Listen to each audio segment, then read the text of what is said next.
faith. Remember that other serviceman who was causing a furor nationally because of a similar case, and all of a sudden nobody had any advanced knowledge. He just flew on a plane and was no longer present in our jurisdiction.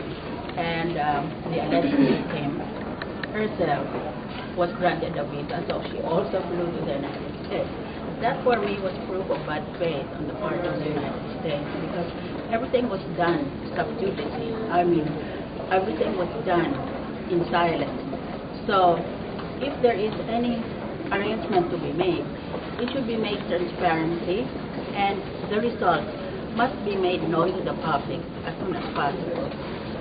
Our view of the BFA is that after warrant of arrest has been issued, then jurisdiction pertains to the Philippine authorities, and therefore it is the Philippine government that will determine where that person must be detained. As we know, normally any person who has been formally accused in court goes to the jail, so you should go there.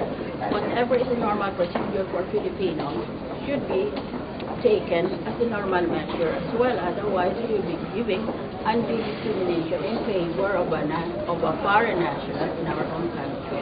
We don't want that to happen. So all that the Philippines is asking for is that with respect to what needs to be done with Pemberton should be pursuant to the steps that would be done with a Filipino in his situation. U.S. Ambassador